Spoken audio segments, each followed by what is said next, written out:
And if you asked her if she would submit a videotaped message for this conference, which she kindly did. And so we're going to view that right now. It's about 4 minutes, a little over 4 minutes long. Travis, would you mind cueing that?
Great, thank you, Steve. So welcome back, everyone, from our little lunch break. And it's my great privilege to be asked to moderate this section on civilian-military cooperation in the Mekong subregion. So with me here on the panel today, starting to my left, we have Major General Bin, Director General of the Military Medical Department of the Vietnam People's Army. We have Rear Admiral Colin Chin, who's the Command Surgeon, U.S. PACOM. My name's Alan McGill, Director of the Malaria Program at the Bill and Melinda Gates Foundation.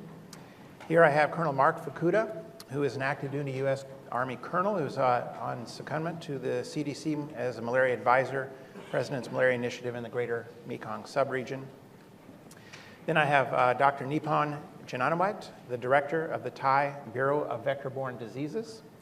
And then on my far right is Dr. Ong Thi, the Director of the Myanmar National Malaria Control Program. Their more complete bios are in your handout, so I'll let you refer to those. But I think one of the purposes of today's session is to talk a little bit about the global significance of malaria in the Greater Mekong subregion, in particular P. falciparum malaria and the threat of artemisinin-resistant P. falciparum malaria, and what that means both in the region in terms of making the operational difficulties of dealing with malaria harder there, but also the threat to the global eradication program that we might all be envisioning. And that part of this is understanding that the militaries in all these countries actually play a significant role both in the potential control of this, but also as a risk population, because a little bit separate from the civilian populations and not necessarily always included in the discussions that we've had in our civilian counterparts. And so that these individuals may be at higher risk because they're deployed and often into border regions for exercises and such, and then can return to the non-endemic areas harboring parasites. And we really would like to highlight the possibilities of civilian-military coordination and cooperation in this group. And then we also don't want to forget that it is about greater elimination of P. falciparum in the Greater Mekong subregion, and that is a regional area. If you remove the political boundaries of the map and we just see mountains and forests and valleys and rivers, well, that's the way the parasites and the mosquitoes see it as well. There is no national boundary. And so at a certain level, we recognize national sovereignty as probably the only true constant in terms of the global health architecture. But how do we rise above national sovereignty when needed for these regional cooperative efforts? So let me just ask Admiral Chen to start off the discussion with some remarks. Okay, Dr. McGill, again, thank you for the introduction. Also, I'd like to thank Dr. Morrison and CSIS for, one, inviting me to come to the seminar you're having, but also to be a panel member. So I greatly appreciate that. So you may be wondering why is U.S. Pacific Command, why is U.S. Pacific Command surgeon interested and involved in this problem, this artemisinin-resistant malaria problem in the greater Mekong subregion. So over a year ago, we were approached, my office was approached by the Global Fund to see if we can assist in the overall effort that they were leading. And I said absolutely once I found out more about the problem, because I'm a gastroenterologist. So last time I was worrying about malaria and learning about it was over 30 years ago when I was at medical school or when I was at the Hopkins School of Public Health learning about that. But when you become a gastroenterologist, those things sort of go back to the wayside. But luckily I still had some brain cells that remembered my malaria teaching. So that brought the focus back to me, the importance, and it has become one of my priorities as the PACOM surgeon to be involved in this. Because if you look at it, the U.S. military has been involved in malaria for decades. It goes back to turn of the century, at the start of the 20th century, that we realized in the areas that the U.S. military operates, as well as today, in exercises and operations, that we are operating in countries that have a malaria problem, and that potentially could be a forced health protection a problem or challenge for us, as you heard from Dr. Smith this morning. So that is the basic reason why Department of Defense is interested, but also it's also important for us as at US PACOM, because we're also very interested in health engagement with our allied and partner nations, as well as to help them to build their capacity to address problems such as this. So those are the major things. And so we were asked by the Global Fund to participate because they realize that we do have some relationships with many of the countries in the area, and to help get those military medical departments interested as well in this problem, so they can come to the table with their counterparts in their Ministry of Health, because in some instances that may not be something that occurs on an everyday basis. So they asked me if I could make as I did with Major General Bin, to talk to him. And he was very receptive to that concept, as well as his Ministry of Health. So that was, again, a large basis of our involvement. And also the realization, as you mentioned, as Dr. Miguel mentioned, that these militaries, as we know, the endemic regions for the resistant strains is in the border regions. And this is the areas where the militaries operate, because they work in the border regions, and as Dr. Miguel said, they travel back and forth. And so that's a potential conduit for transmission of the disease from their borders, perhaps to their larger cities. So that's obviously of great concern. But also, as we have found out, that the militaries also may be the only major source of health care in these regions. And they also, as we've discovered, they also may take care of a significant proportion of the civilian population in these border regions. And some of the numbers that we've discovered is up to 30 to 50% of the health care could be provided by the military. So again, sort of emphasizes the need for, in my opinion, for the military to be part of the discussion and part of the solution. My personal belief is that to have a successful national strategy to eliminate malaria, for the reason I just sort of cited, that the militaries need to be involved in discussions and in developing the national strategies. So with that in mind, over the past year, we have had two conferences. There was first in Da Nang in June of last year, hosted by the Global Fund, and we were a participant. And then in August, 2 months later, PACOM with the Armed Forces Health Surveillance Center also hosted a conference in Cambodia.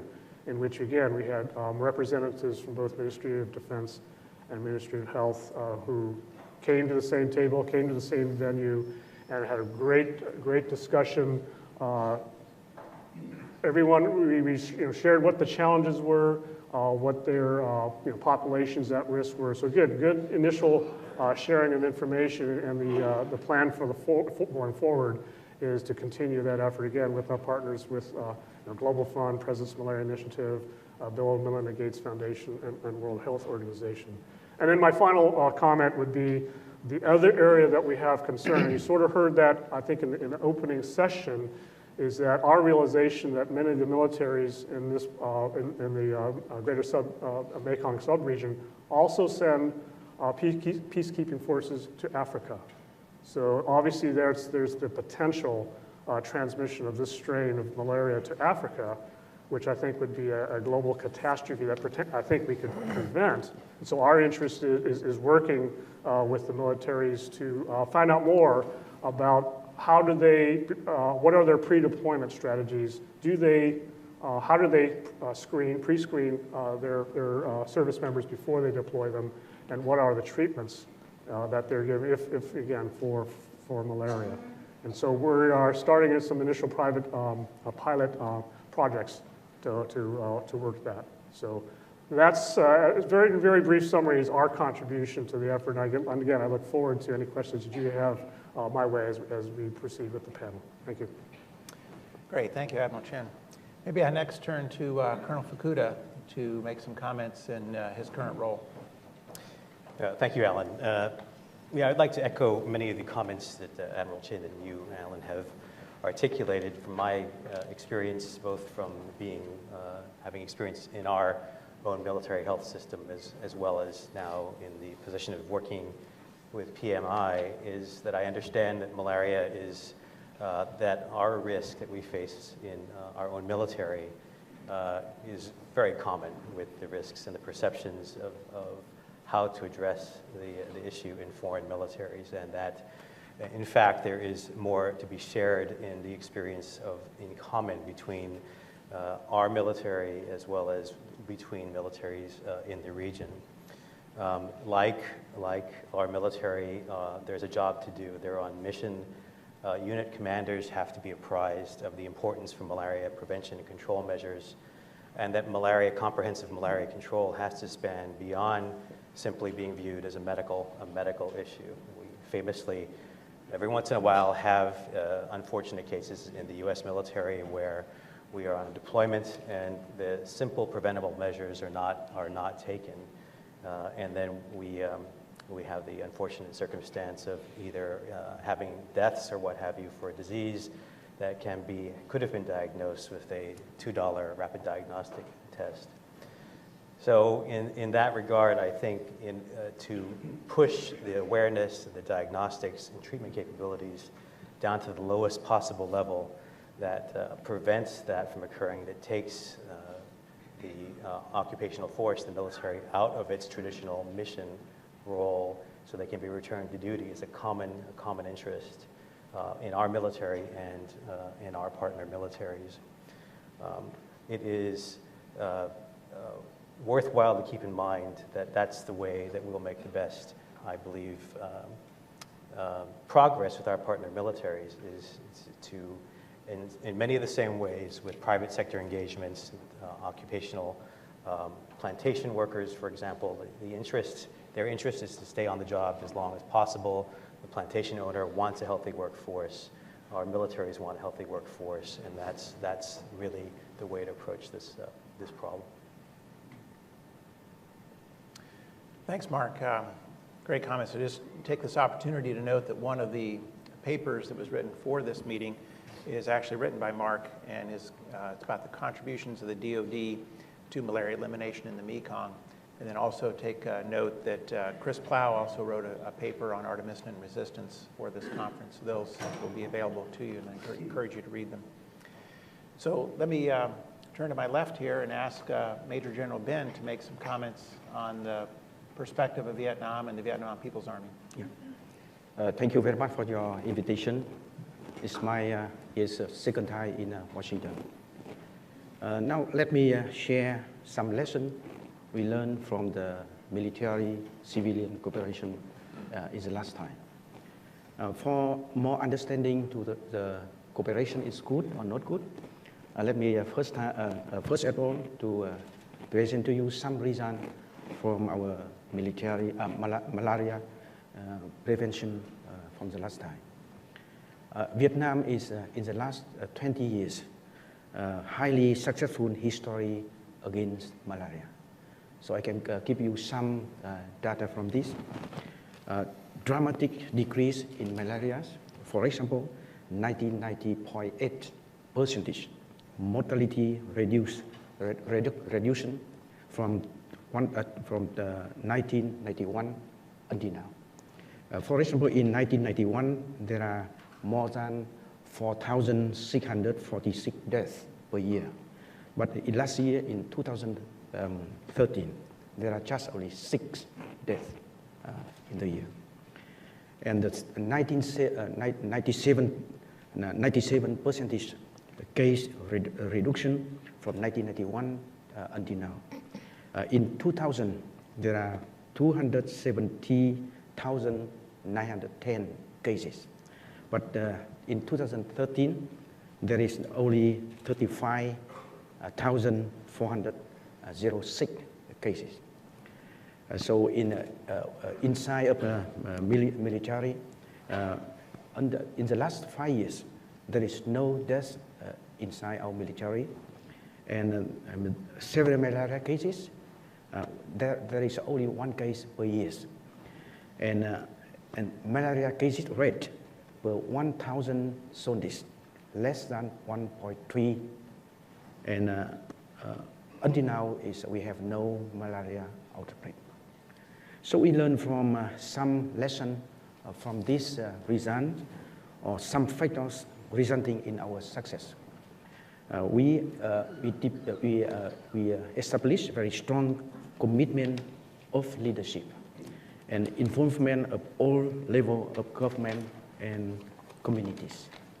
For example, we have a national malaria national program again for malaria protection, and we have a steering committee from inside a military, and we have a malaria prevention center in many levels in province. In each province, there is one malaria prevention centers. So they're looking for the malaria control inside of the province. And our military, we have a steering committee for malaria control, and we meet each other 2 times per year, and we get a report from cases and follow up and providing strategy against malaria. And now we have more than 25 military hospitals. We deploy countrywide, and each hospital, they have a duty, the job to looking for the malaria cases surrounding where the hospital deploy. And we have, there are more than 400 military care health service, especially in the along to the borders. So these forces belong to the border guards. So they're looking for the malaria cases in the population surrounding there.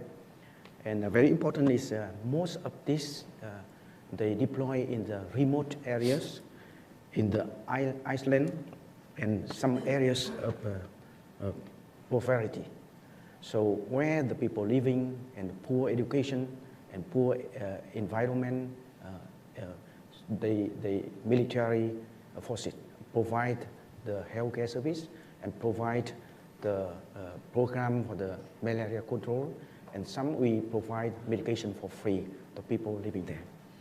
So the other point is that we have very good civilian and military cooperation. In the last time, the chief of military department take the same position like a vice minister of health. So they have 2 functions. One is military and one is a minister of health. So we have some, military, myself is the member of the national program for malaria prevention. And we have cooperation with the military medical doctors, with civil doctors in any areas where they deploy. So in the last time we had some cooperation with the international from the Global Fund and some with the Australian Defence Force for project for long 10 years. And now we are improving and establish the cooperation with the Navy, US Navy. So from this one, but for the next future, we still have to face with some challenges for the malaria elimination.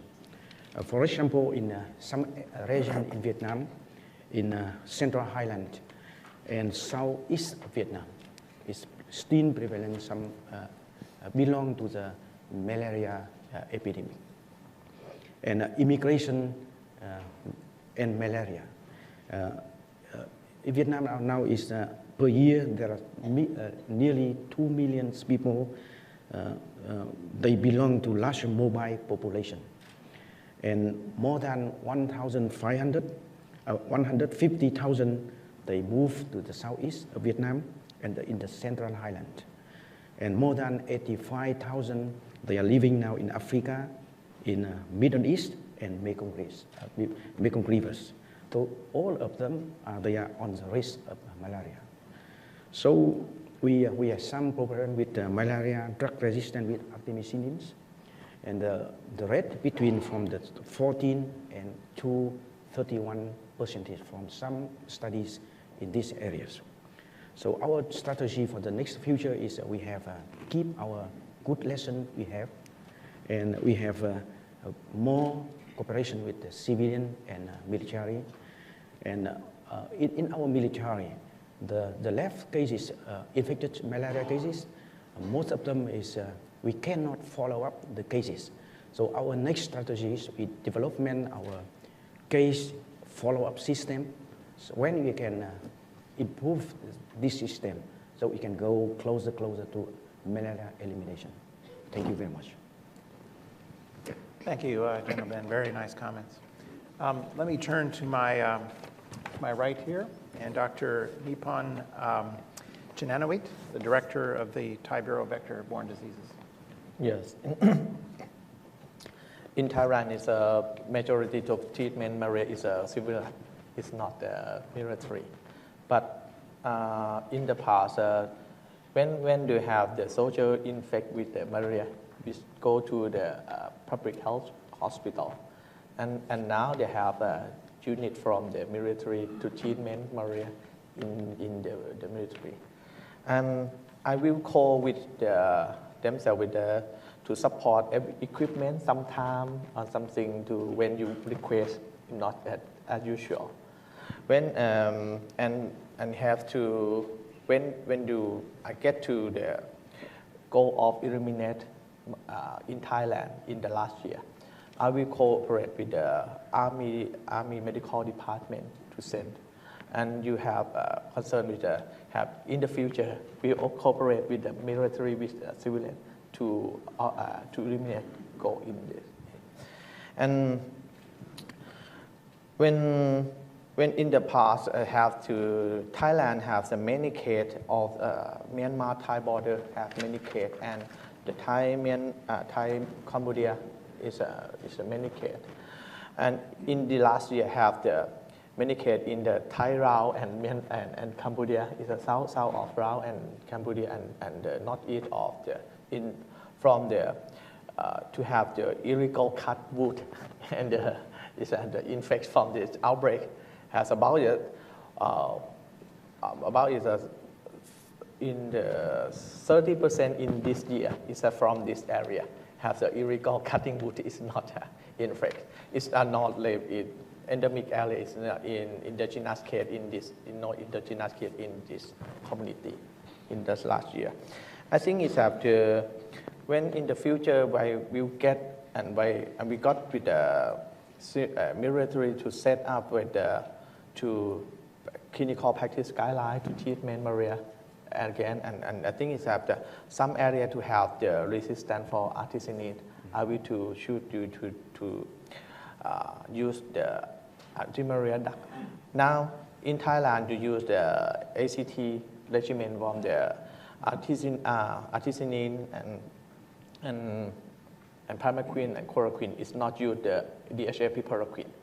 DHA-piperaquine in Thailand is to thyroid to treatment is not used every day. And in the area you have the resistance is have to some area in the Thai-Myanmar border and some area in the Thai-Cambodia border. Is no resistance in the Thai Lao. Is no have evidence for the Thai Lao evidence. In this year, we will study for the resistance in Thai Lao. It's a Ubon Ratchathani province near Thai Lao. In this year, was study for the resistance for artemisinin in this year. I think it's military is covered with civilian in the future is important, but it have the I think it's for supportive for the policy maker to decision for everything. In the past, the budget for support malaria in the 10 years ago is about the 700 baht in the past in the 10 or 20 years ago. In this year is from the to Thailand is have to operate cost is about it 10 or 20 baht, a million baht in Thailand from malaria. But I think it's have to when you want to eliminate malaria, you have the special project to set up the malaria eliminate malaria in Thailand.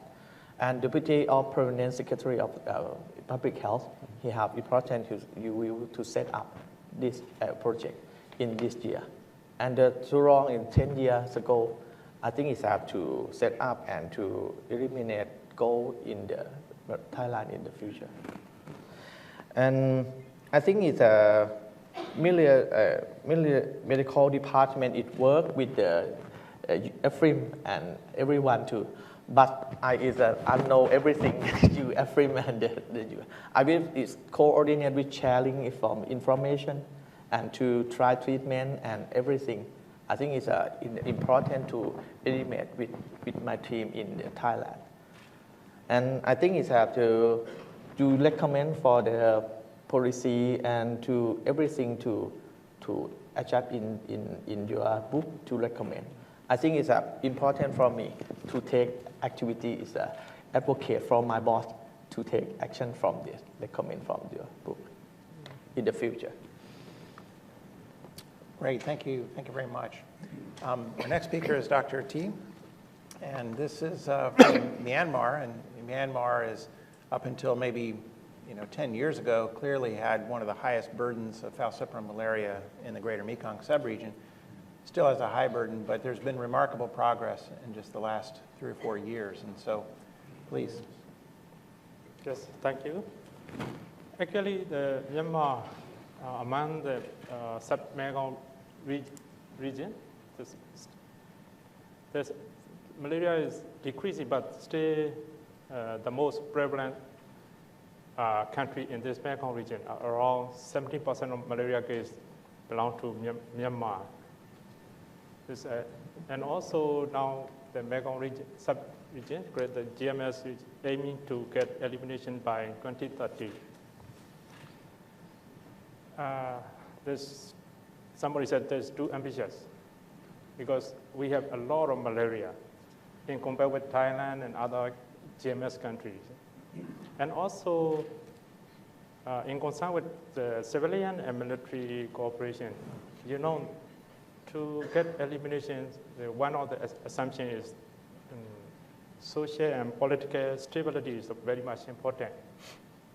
But, in Myanmar, there's the longest civil war. It's still present off and on. Sometimes they fight and sometimes they talking about peace. And also the most of the the state military and the ethnic group army, they're fighting along the border, China-Myanmar border and also Thailand-Myanmar border. there's a little bit difficult to control the malaria also.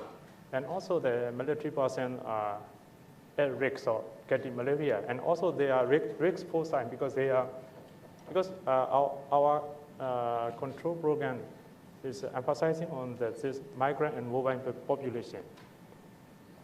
And also the military groups are also migrant and mobile frequently. And also they are carrying infection to place. That's why the military personnel are also a risk foresight for to target for the malaria elimination. And also like the military, they have their orientation, vision and mission is the military operational vision. And that's why they are for the like malaria operation and also data sharing. They keep for security and the secret. That's why we need to negotiate between the civilian society, civilian and military to get the malaria elimination in the future. And also as a national program, because in Myanmar, military, we have a very good relation between Defense Service Medical Research Unit making some study and research together with the support of Global Fund now. But the difficulty is they have their own treatment policy because then our national malaria control program not practicing the chemoprophylaxis, but the military, they are practicing chemoprophylaxis. That's it, one difference to negotiate. And also, they have their own strategy. But we need to think about that. Not the military also as a good partners for national malaria control program. We need to make a treatment. We need to negotiate and discuss for the treatment policy and also coordinated strategic plan and also strategic plan and also the action plan together with military and also civilian side. And also most of the border area are occupied by military. There's some civilian personnel cannot reach. And also the outreach personnel are in the area of the military strategic area, and also the border checkpoint are also under the military. That's why if we discuss with the military to become a good partner with same or modifying coordinated strategic plan, we can do faster for the checking and border checkpoint and also the outreach area covered by military and get our malaria elimination plan operated by military. That's why we need to develop a coordinated strategy plan and action plan for toward malaria elimination. And also we need to think about not only the government, military, and also ethnic group, army. We call non-state ETA. They are also managing malaria control and control activities along the border area, especially in the Thailand-Myanmar border. That's why we also think about the military and also other non-state ETA to involve in as a partner with the same goal and the coordinated strategic action plan. Thank you. Thank you, Dr. T. So just thinking a little bit about this, there were some comments made earlier about the Global Fund, and I'd be very curious to know, 5 years ago, I would have thought it would be impossible to conceive the Global Fund would actually sponsor and host a meeting about talking about the military, working with the militaries in the greater Mekong subregion. What do you think helped contribute to that, what seems to me a little bit of a shift of focus based on, and I'm sure many of you were at that session, and how do you think, and the Global Fund is one of the biggest multilateral donors in malaria, typically working only with the civilian population, but now seeming to embrace the military as a population within these communities. And maybe Admiral Chen, if you want to make a comment there or an observation. Right, actually, I guess I can start that conversation. So I wasn't there during the initial, sort of invitation to PACOM, but I was aware that this was new ground, for the Global Fund, and so, and I also think in DoD that we're changing how we're operating, because I've brought to my office sort of more collaborative approach in which not only are we trying to work with our component services within PACOM, Army, Navy, Air Force, Marine Corps, but also to work more closely and coordinate better with the U.S. interagency and be more transparent in what we're doing. So I think perhaps when we then came to the table at those initial meetings that the Global Fund hosted, I think we surprised them with that approach. Perhaps, and again, I don't want to speak for those folks from the Global Fund, but that was the approach that I came in there, is we want to be partners. We want to work as a coordinated effort with everyone, and perhaps that approach has been well received. Great, thank you. Mark, any observations? You've been in that region for a long time. Well, I think it just has to do with the population at risk, and the population at risk is military. That is the population that has to be addressed. It's in many ways parallel to the conversations this morning about the role of the private sector. It's a different health system where you would need to take a different approach in order to reach populations that seek care in the private sector. There are different distribution mechanisms, different motivations. So that sector cannot be ignored, and nor, I think, can the military be ignored. It's all part of the drive to fine-tuning approaches that we really are reaching end-of-the-mile populations that truly demonstrate need. So one thing I'd be curious to hear from our colleagues from the region, what exactly are some of the challenges? We talk about MIL-CIV and CIV-MIL interactions, but then reducing that to, well, what exactly does that mean? Does it mean data sharing? Well, that's, sharing data from the military is always going to be problematic because of operational security concerns and other issues. That's generally not what militaries do, is broadcast their deployment postures around the world. And is it best technical practices? Is it the at-risk populations need different tools or strategies? Just so from your perspective, maybe start with you, General Ben, when we say military-civilian cooperation or coordination, what exactly does that mean to you, and what do you need from the civilian sector, and what do you think you can provide from the military sector back? I don't know how about the other countries, but I think it's, in my countries, the cooperation between military and civilian very smoothly. For example, now you have inpatient in military hospital, and more than 80% from capacity from hospital we open for civilian. And now in my countries, the people still trust very strong from military medical service.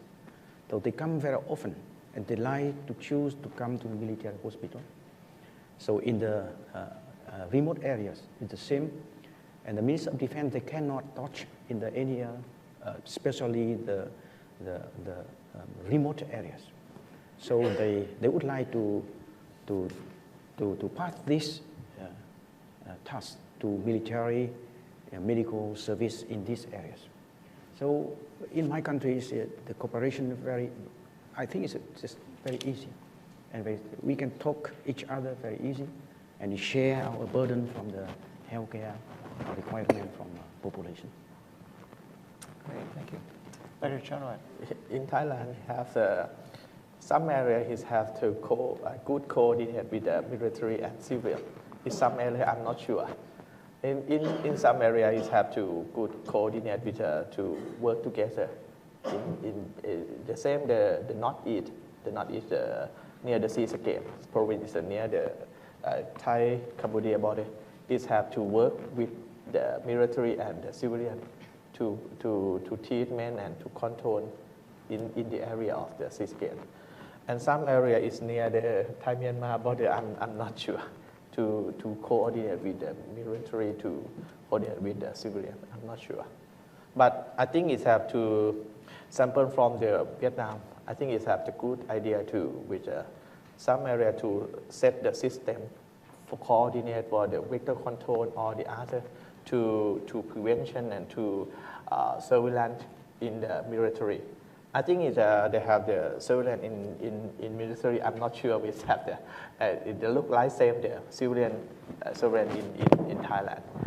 Surveillance in Thailand is from the surveillance with the malaria worker in the community to report and to set up the survey with they have an outbreak or the other.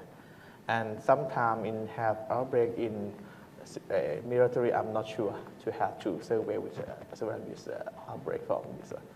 I think it's have in the future Thailand will to set up with the system for to consult and to check with the Thai civilian and military in the future. Let me add something. For example, in some very remote areas, very difficult areas, we established some. We put a big name. Is civilian, military, medical service. So we bring all the people from the military and civilian working together. So improving the manpower in the very poor areas. Yes. So we can very benefit from this activation. I think it's the last year it has an outbreak in the Ubon Ratchathani province. I to consult with the soldier in the area to control, to protect the illegal to cut the wood on the national park. I will use the soldier to protect this.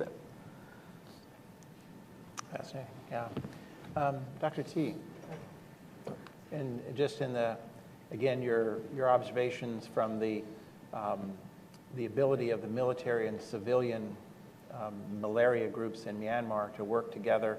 What works well, what can be improved? Yes, in my point of view, in the past, because of political issue, that there's no funding for the military group, only for civilian group by global fund. Now that our government changed as a civilian type, the global fund flexible to support military group to conduct malaria control and also for the containment for administration resistance by military medical personnel.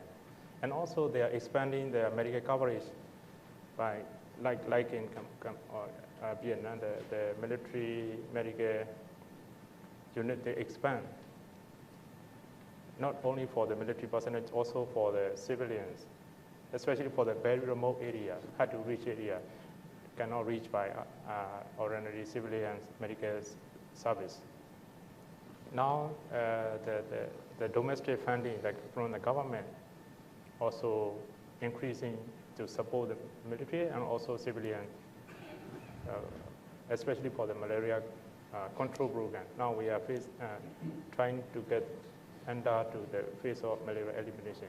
And also another problem is they have their own vision and mission and their reasons.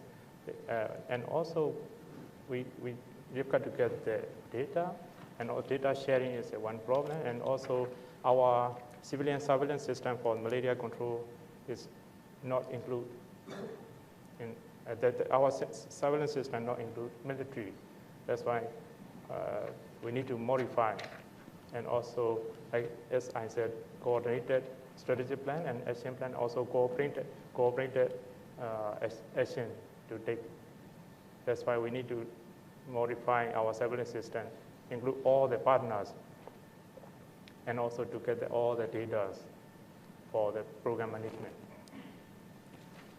we need to strengthen our surveillance system and also modify HM. Great, thank you. It kind of strikes me hearing some of the comments that you could take this, unpack this military-civilian a little more in the sense that, you know, the first step, as I call it, is a malaria-free military. Right? That's sort of the first step. Whether it's the American military or Vietnam or Thailand or Myanmar, the first step is that your military is free and then malaria-free. And then you say, well, what exactly is the boundary of that? We all recognize that you have your, quote, active duty component, which is the men and women in uniform. But then often there's a surrounding dependent. There are families and groups that, depending on the country and the military, can actually even deploy with the military members. So really defining the boundary of what's malaria-free. That's the base. And then you build up, there's a certain level of, just say, coordination and cooperation, which is data sharing. Where actually are you collecting cases? What's happening? Sharing best practices. Is there a forum by which the Vietnam People's Army and the Myanmar military and Thailand and Cambodia and Laos, for example, the militaries can get together and share best practices? For years, and I think we still do that, NATO forces get together on a routine basis, the militaries, and we'll actually share. We'll talk to our British and French and Italian, German colleagues, and we'll share best practices and also worst practices, which happen sometimes, amongst each other because we learn from each other. And then I was struck by your comment, General Ben, about, well, what's that next level, which is almost integration, which is this combined civilian-military intervention, which is then you use the strengths of both organizations to accomplish a shared goal. And I was thinking of the, you know, this is, again, a regional effort. This often comes down to the border regions. And the border regions in all the countries, I think, share certain features, which are, it's an area where ethnic minority groups tend to be higher in numbers and diversity. And for various reasons, maybe because they're ethnic minorities and often just the remoteness, the geographic remoteness, they tend to be underserved. And that the military can often bring one of its greatest strengths, which is logistics, manpower, transportation, all the things that are really sort of hard to do, and yet the military can do them very well, in combination with our civilian colleagues to help deliver care. And I recall, you know, a few years ago when the tsunami hit Indonesia, and there was a massive global response, and part of the American response was actually deployment of the Navy ships, the Mercy and the Comfort, staffed by Army, Navy, and Air Force doctors and legions of civilian doctors. It really was a combined military-civilian mission on the part of the United States in that area. So you can see this spectrum across from a malaria-free military, which is a start, and where it makes sense to have the joint military-civilian integration. Maybe just to pick on the Americans a little bit, I'll just throw this out to Mark. How does military-civilian coordination work in the U.S. between the military and the civilian and the CDC? What works well? What could be improved? Our CDC colleagues are here, but they're not on the stage, so we'll let them go. It's very good. Well, Alan, it's perfect. No deficiencies whatsoever. It's a good answer. Well, I think you know, this idea of data sharing between. I was at the Armed Forces Health Surveillance Center, which is the DoD's CDC equivalent. At that time, one of the early activities that we tried to do is to integrate the military data for cases that came through the military health system on an annual basis, so they were not double counted, and that they were integrated as part of the domestic branch, CDC's domestic branch annual numbers that are reported every year in their MMWR. I am humbled to say that that did not happen until approximately 2010, where there was a formal agreement in place so that we would provide annualized data. But that's the half glass full approach, we say, now that practice occurs. There's always an opportunity to refine the way data are shared, to deduplicate those data, but that practice is there and is occurring. So I would say maybe better late than never. That's Better only late about than 75 years after the establishment of the two organizations, but that's okay. So I think it just highlight the fact that, yes, in the United States, we have our own challenges about integrating and working in military civilian, and they're not because the two organizations don't share the same goals and same missions. It's just the typical bureaucracies of organizations is they grow up, you have your own reporting systems and such, and it does take a little bit of a conscious effort to reach out and share in that common goal. Also, I think one point, and then we'll open it up for some questions from the floor, is this concept, and for most of the years I was in the military, the driver was very much protect the warfighter, right? That's what the military mission was, protect the warfighter. Makes total sense, right? And that's why the military mission was distinct and separate from the civilian mission or the global health mission. What I've seen in the last maybe 5 to 10 years, and maybe much more so in just the last few, is this concept that the military, as we say, protect the warfighter. I mentioned this morning. The best way to protect the warfighter is to eradicate malaria. If there is no malaria, then that's one more issue in force health protection that the military just doesn't have to deal with. And I certainly believe, and I sense from many of my colleagues, that there's a growing awareness that that actually should be the ultimate goal of all militaries, whether it's Vietnam or the Americans or Myanmar or whatever, is the shared goal of eradication, because that benefits everyone. So maybe I'll start with you, Admiral Chin. How has your thinking on this evolved over the last few years, from maybe say when you were 10 or 15 years ago until now, and how do you see this eradication as actually a truly shared goal of all the militaries and our civilian community? So I would share with you that this is definitely something in evolution. When I first started 30 years ago, it was clearly all about, like you said, it was force health protection. That is our mission from the military medical perspective, and that's what we do, and we don't go beyond that. I now come into my position at PACOM 30 years later, and it is still my number one mission. However, it has expanded tremendously. So like I said, while that force health protection piece is my number one mission, what I spend most of my time on, however, is global health engagement, working with my partners such as General Ben in Vietnam, as well as counterparts in Thailand, throughout Asia. I spend a lot of time, because that's what Admiral Locklear is asking me to do, to execute his theater campaign security cooperation plan. So I think you're seeing an evolution in the thinking within the Department of Defense. And last week, I was at there's an AMSIS conference over at the Washington Convention Center, and Dr. Woodson is now talking about his new pillars of focus, of emphasis for the military health system, and one of the major pillars now is global health, which again, I don't think we saw that in the past. So I think that's a new direction. I could totally concur with this direction. It totally ties into, again, the national or the international global health security agenda effort. I think Ebola has been very helpful in really raising the global awareness that this is something we do need to do, and we do need to help as a global community achieve the international health regulations. And I think all these things, I say, tie into that, and I get back here to this malaria effort again, is tying in to that whole effort, and I'm very happy to be a part of it. And maybe, Mark, you have a unique perspective in that you're a long-term active duty Army officer. You served at AFRAMS in the region for many years in an operational research and clinical trial setting. And now you have this sort of new role in the CDC President's Malaria Initiative. This broader concept of, does eradication as the ultimate goal for the military, does this make sense to you and resonate, and how do you relate that to maybe your past view 10 years ago?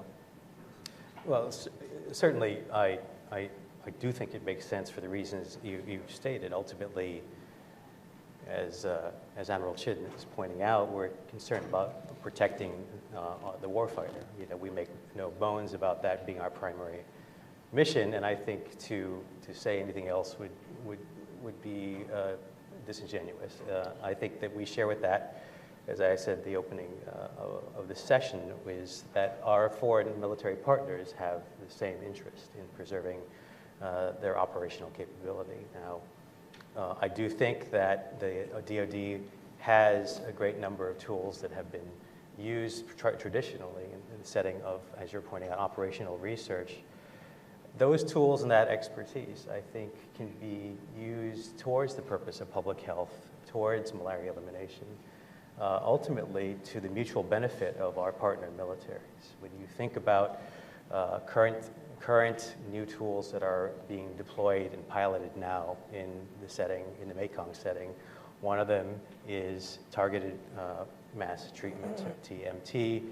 But that's the same thing as chemoprophylaxis, which we've already heard is being widely practiced. It's been common practice in our military. So what are the drivers of compliance or non-compliance? What's the best way to pilot these? What populations in which they will work?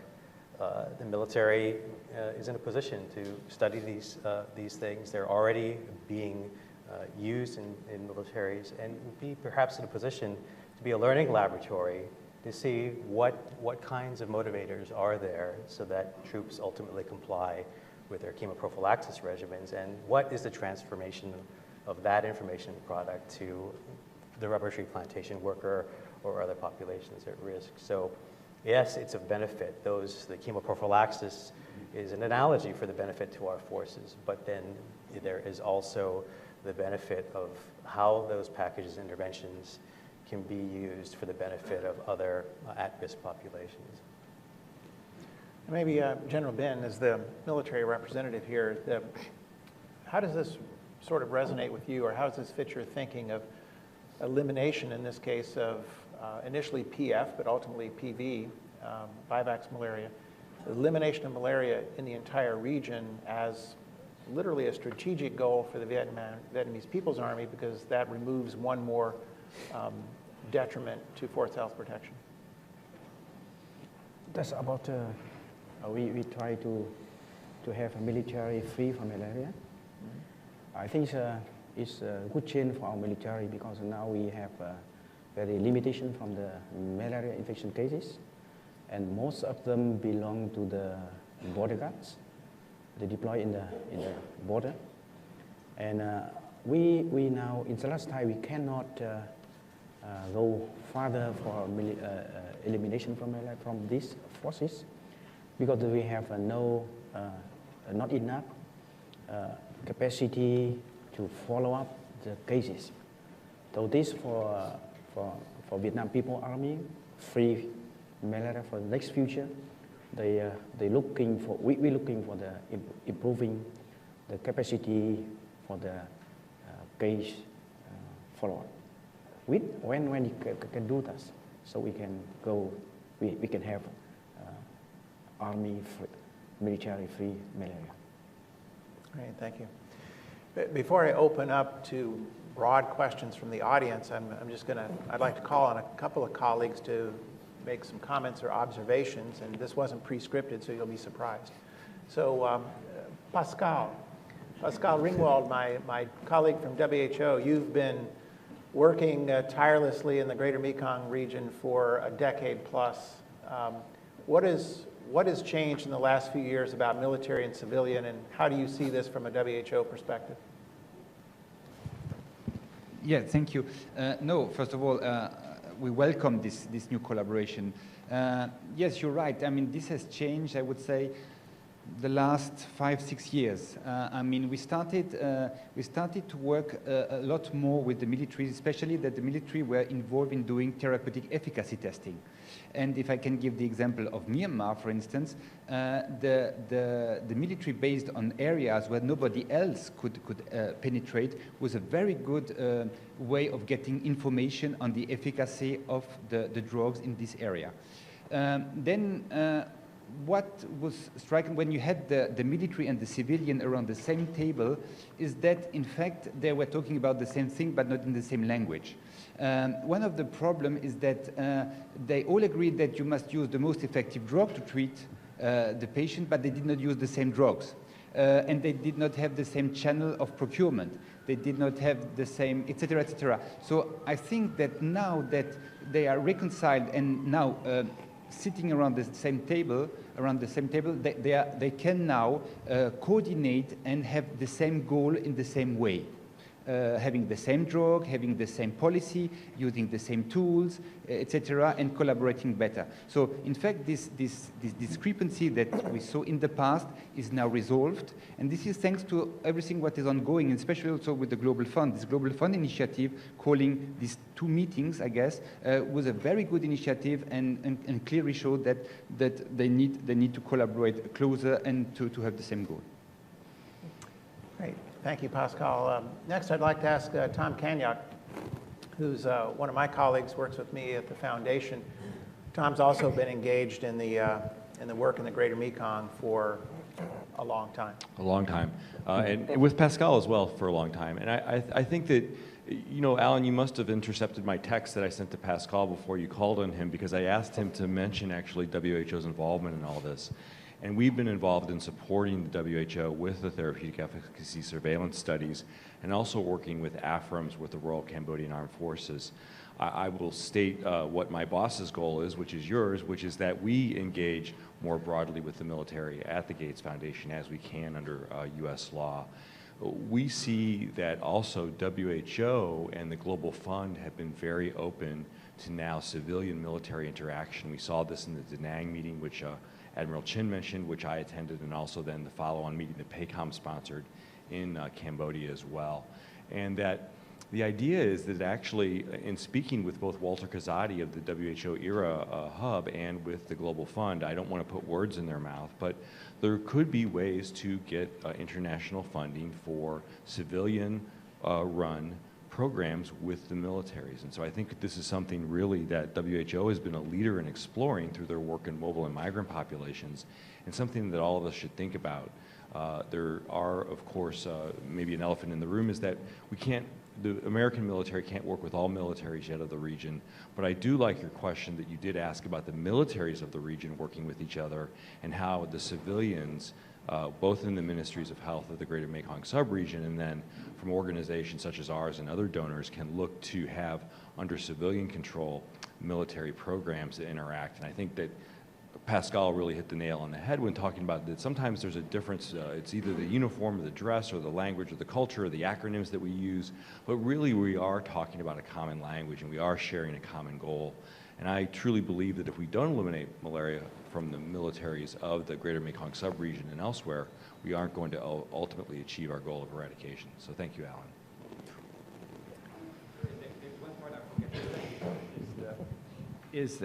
We also worked with the UN in regarding, we talked about the problem of the UN peacekeepers, and especially the risk of peacekeepers either transporting resistance parasite to Africa or coming back with parasite. And we worked with the UN. We drafted a recommendation to the UN in order to take measures of the troops before they leave Southeast Asia, in order to be free of all parasite, especially the artemisinin or the multi-drug resistance parasite in the area, in order to go back to Africa without any risk of transmitting parasite. And of course, there are also recommendations that because these people are going in an area which is a high transmission area compared to the area they are coming, all necessary recommendations when they come back to be screened and to be treated if they develop fever and if they develop malaria after return. Thanks, Pascal. Maybe just a couple more. I see Colin back there. Colin Ord is a former colleague of mine at the Walter Reed Army Institute of Research. He's now living in Hanoi and actively engaged, working with several partners in Vietnam, and working in his new position at the University of California, San Francisco. And Colin, you're sort of at the front lines in both working in malaria and with our partners. Any thoughts of how this has evolved in your last 5 years? Thanks, Alan. I've actually been dreaming about this for the last 23 years when I was working on the Thai-Cambodian border and then in Cambodia.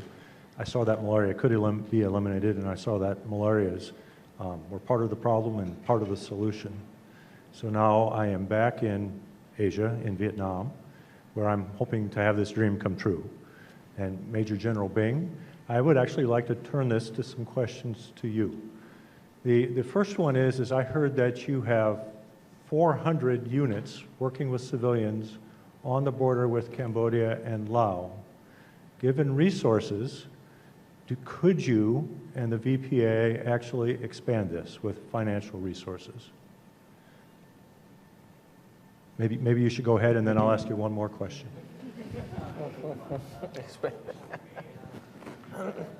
Yes, until now is we sometimes, because of what now we improve, we requirement from the government to setting the national strategy, military, civilian program. So from this program, we can take some financing from this one. But the left, we have take from our Ministry of Defense fund. With additional funding, could you do more? Now it's not easy to do more, but sometimes you know already our military forces, normally they're very healthy. We use what they have for the people that living there, so for free. So the second question is, and first of all, it is really wonderful that you've implemented the prevention practices you have in the VPA, but I know that some of the surrounding countries don't use those same practices. Do you think you could help with Laos in particular, or potentially Cambodia or Myanmar, to change the practices to be more like Vietnam's? Yes, it's a little difficult because I don't know how about the mechanism from the other countries, but I think it's our lesson. I found this lesson is good lesson. So I share lesson so we can copy not all of the lesson, you can take part of the lesson. I think we try our best to connection with the people, our countries close to us, and to share experiences. If they adapt it or not, I cannot say. Okay, thank you very much, sir. So I look very much forward to working with the Vietnamese People's Army and the other militaries in the region to help achieve the goal of global eradication. Thank you. So one comment, I think it's interesting to follow up, and I've noticed this a bit when, and this is just the nature of life and the politics, when NATO decides to call a meeting and you can get the Americans and the Brits and the Germans and Italians, they can talk about malaria eradication and shared best practices and such, because it is part of a formal alliance and such. When I lived in Peru, it was, shall we say, somewhat challenging to get the Peruvians and the Ecuadorians to sit in the same room and share that, because they've had a bit of a history over the century or so. And it took a third party. It took somebody like PAHO or someone, a neutral party, to sort of hold the convening, and then people can attend. And I think there's a lot of ways to achieve that shared best practice, whether it's the foundation, the Global Fund, PACOM. There's a variety of mechanisms by which you can create these neutral forums until there's a more of a built-up period of trust. Last person I'd like to call on is my friend Myang, because she's unique, of course, that she was born in Myanmar just a few short years ago, and has a perspective maybe on the changes that have occurred in her own country and the ability to work with the military. So Myang? Thank you. Thanks, Alan. So we have been talking about, how much has changed in terms of military involvement in public health in general, in malaria in particular. I think, I can talk only about Myanmar, of course. The change is huge. Now, I can go into the country. I was blacklisted, and so now I can go into the country freely, almost freely, and I can work with anyone, really, including our military colleagues. But I think the relationships and collaboration that we do in the name of malaria, it's good enough to do the scientific work. But we're not just doing scientific work anymore.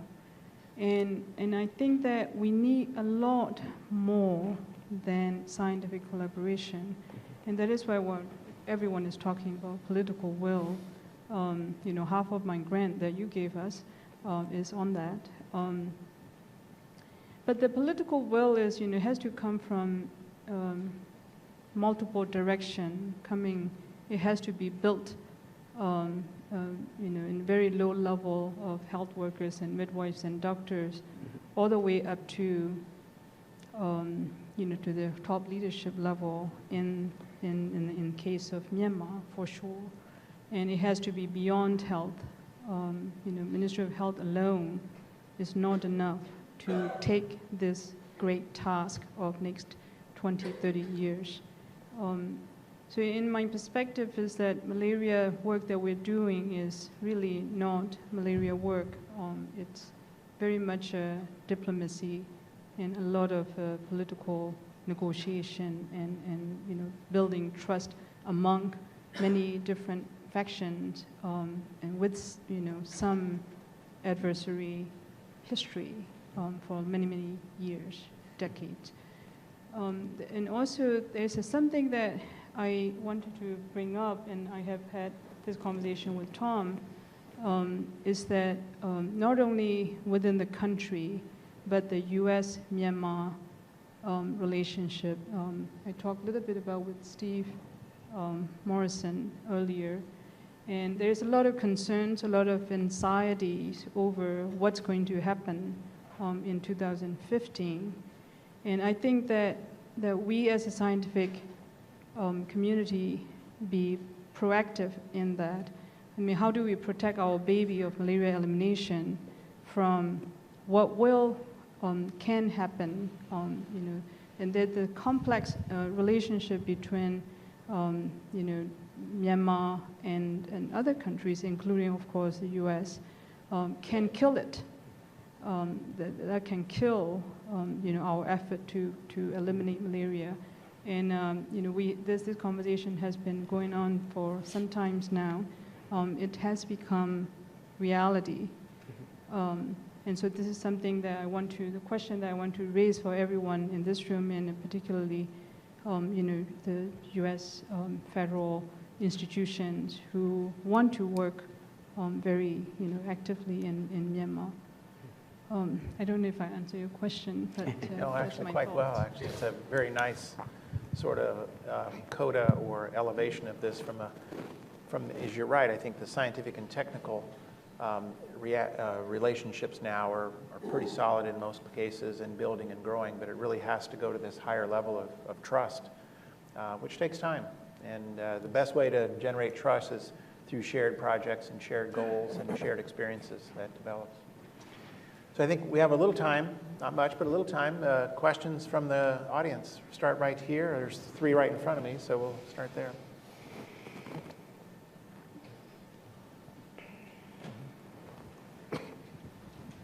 We'll take a couple of questions and then we'll... Well, thank you. First of all, great, just a wonderful panel. And I am Andre Subregion. Yes, and I am a director for Vietnam, Southeast Asia, and Washington, D.C. for the Interstate Traveler Company in Detroit, Michigan. And also, on the political note, one of President Obama's presidential partners.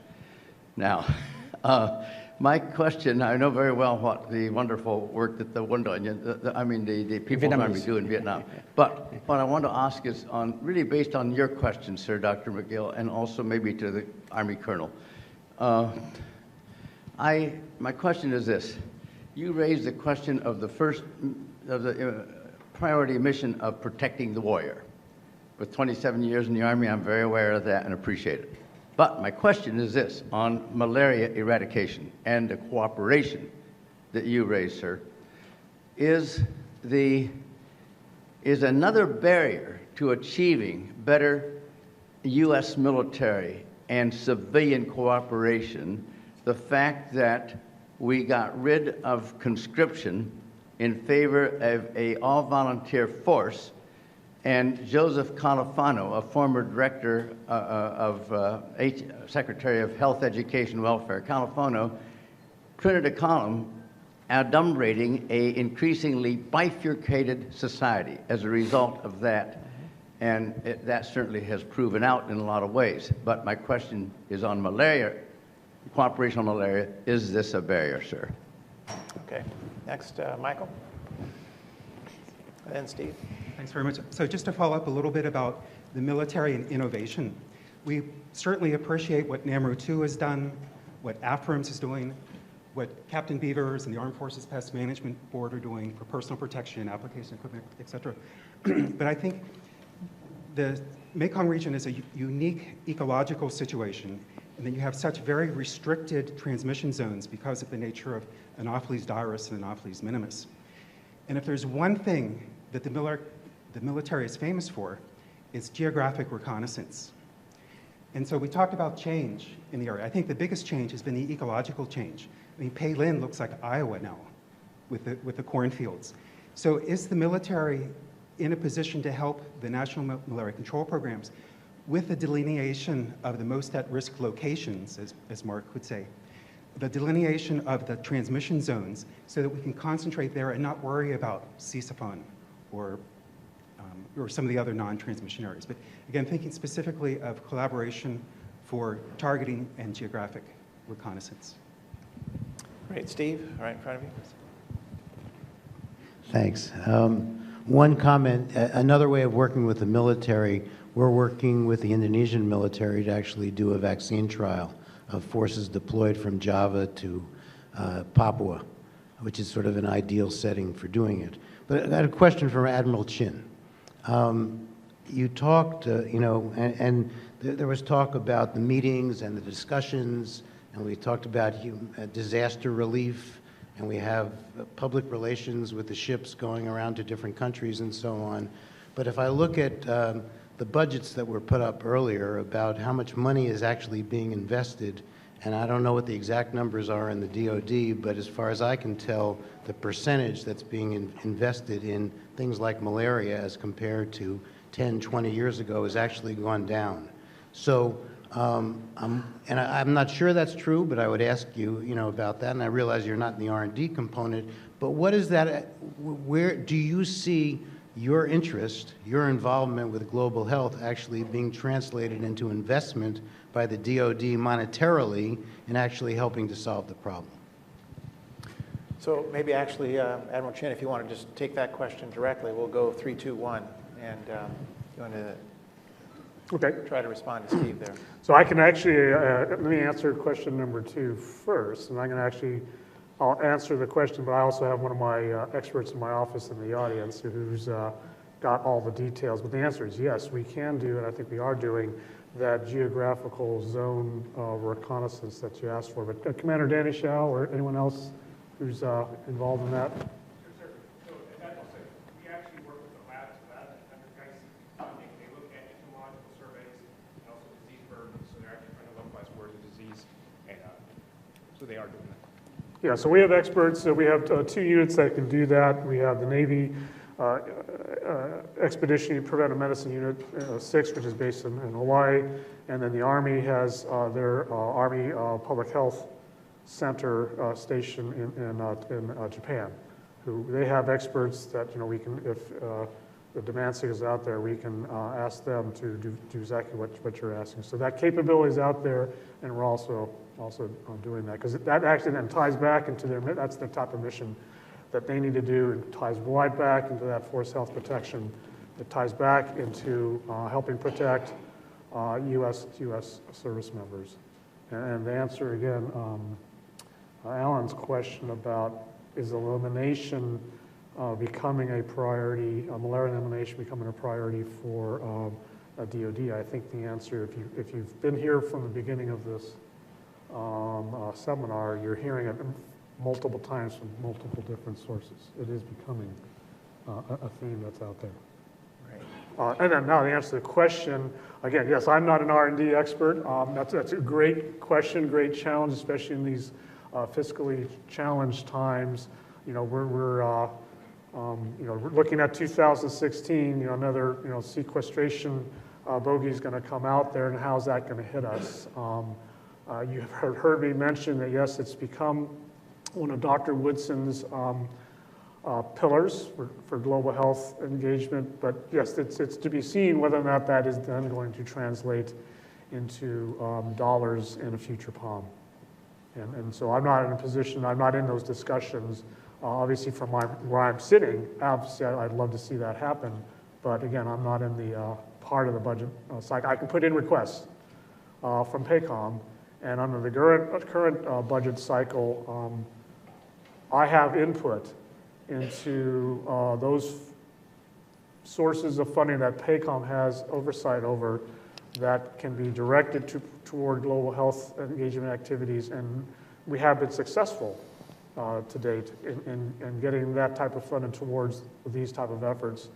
We will see whether or not, in the next couple of years, that's going to be able to continue. I have had to adjust some of our projects that we can support based on the budget. So it's sort of the best that I can answer your question without not being totally in the process here in DC. I guess the question for this whole group was how can we help? How can we help, have more money allocated through efforts of lobbying and so on and so forth. Right. Just the follow-on question there from Steve was, how can those of us in the audience who are no longer in the employ of the U.S. federal government help our colleagues? Because as we know, all of our colleagues in the federal government completely support our president's budget as requested. And I just sort of answer your question, I'll just, because I know we're running out of time, just say that I don't actually think that the current, and this is a personal view, but the all-volunteer Army versus the conscript Army actually makes a difference. And in fact, in many ways, I think it actually is, it actually makes things better in some ways. Because if you look at, polls and surveys across the U.S. population today, there aren't many aspects of government, particularly the federal government, that get approval marks, anything north of 50%. Except the U.S. military. The U.S. military continues to get extremely high marks across the board. It's perceived as actually does a good job, pretty expensive, but does their job and does it well and does it with pride. And I think that carries over to all the missions that the U.S. military would take forward. And I think it would add great credibility if the military as a U.S. government agency did its role. It's not to say that, as you say, force health protection of the active force is key. But as I would say, really the long-term goal here, there's only one way to protect the force, and that's to eradicate malaria. Steve, I think we're probably running out of time. Yep. So let me stop, and I want to thank all of our panel members, but in particular, General Ben, Dr. T, and Dr. Chenoweth. These individuals have flown from across the ocean, if you will. They're jet-lagged, and they're here speaking in a foreign language. So if I were in Hanoi or Naypyidaw or Bangkok trying to speak in their language, let's say how well would that go? So a big thank you to all of our speakers and their comments, and thanks to Steve and CISS for having us here. Thank you.